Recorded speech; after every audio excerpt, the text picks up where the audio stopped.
So, hi guys, I want to show you guys a craft before I start, and then I'll go into gang stalking. So, this is a simple craft just using the Dollar Tree mirror, and I took the mirror part out and put a calendar picture in that can be removed so that based on what you feel like putting in there, you could put something else, but it's like Christmas craft.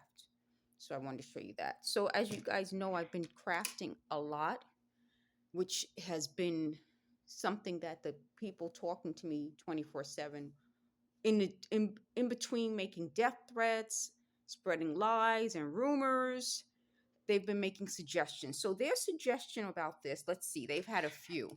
They said I should paint it all gold. Then they said I should put someone's picture in it, but I don't think that makes any sense because if I'm going to show you, why would I put someone's picture in it and then like show that person's picture? The other thing about their suggestion was that I should use Mod Podge or glue, but then it wouldn't be reusable. So part of what I'm saying about their suggestions is really based on their narcissism, their need to be superior to everyone else, to tell everyone what to do. We're going to surveil people and suggest things, but not be responsible for the suggestions. The biggest deal about that is today they woke up again, with this whole idea that they had my car stolen in 1996. No, excuse me, 1997, my car was stolen. And they said the guy that I saw, because I told the elementary school mate that I saw a black slim guy walking down the block and he kind of looked in my direction. And normally I parked my car in front of my friend's house. But this time I was going to hang out with a different friend of mine later that night. We were going to go out and I was going to drive. So I was like, let me just park my car over here. And so now she's saying that that guy is her boyfriend, which confirms I don't know him. I never met him.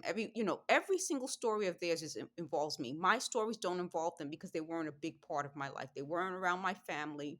They had me around their family, so they can't say I'm a pedophile if I'm around your family over and over again. Anyway, so I never met the guy. So I don't know. At the time, she never said it was him. It wasn't like in 1997, she's like, oh yeah, that was my boyfriend. No, she was just like, really? So she said that was her boyfriend and he stole my car. And they said they figured out why my car was never found. And she said the police laughed at me. No, they didn't laugh at me. Um, the whole point is, if you look at the book, now the Northbury Papers, which they don't want me to talk about for some reason, even though they stole my likeness, my name, everything. She also, the character Shamega, also goes to the police.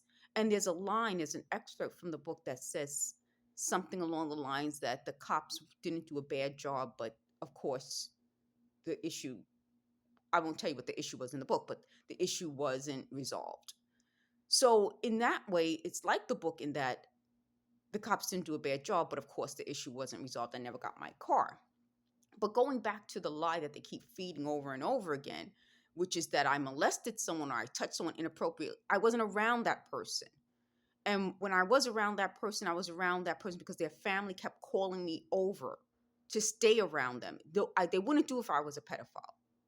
Most of all, they're the ones that they admit were in charge of the surveillance. So how could they have been surveilling me all the time, all my life, just like they are now, and I'm a pedophile? That's disgusting. And why they get angry that I keep mentioning it over and over again, because it just shows you the level of disgustingness this system is. Of talking to someone all day, accusing them of something, expecting them to retaliate in violence instead of talking about it. So the same hypocrites who are like, you should talk about your problems, everyone should go to therapy, are the hypocrites who are suppressing my freedom of speech.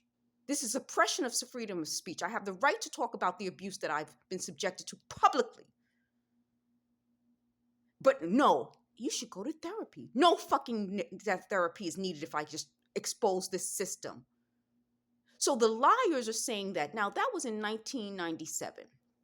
So they're trying to say, well, if you touch this person inappropriately, the person would have been 11 back then. Okay? This person had years and years and years and years and years and years and years to say any of this stuff. It didn't happen. It happened after I rejected them and don't want them in my life.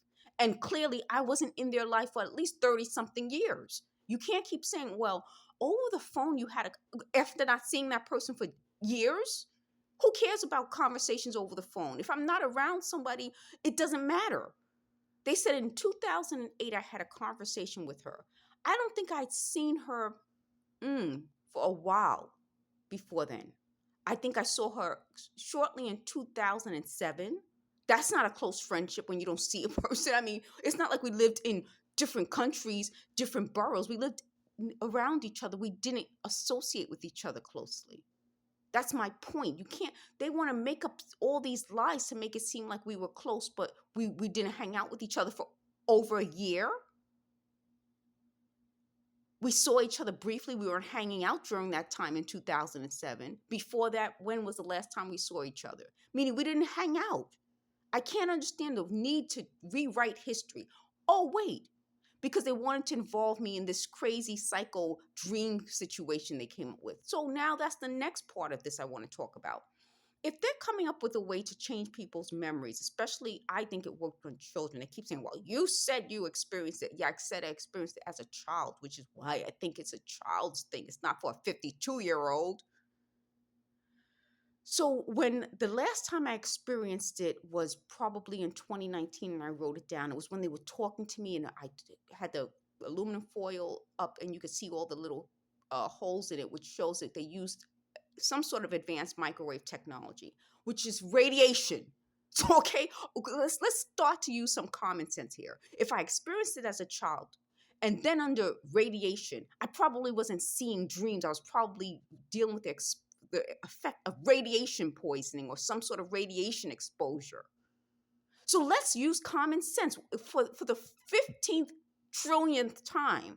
She has to stop lying and saying that we were close. I wasn't around your little sister. This whole lie, your little sister's like 40-something now. Your little sister made this up to protect you and your family's craziness. And yes, I want this war out there. I want it public. I want it to be known that they use this technology to make people lose their memories. They admitted that they didn't know I would have pictures and documents. The little sister who now accuses me of touching her inappropriately sent me a picture when she was in her like 20 years old of her son and like, here's something for you. I don't want them.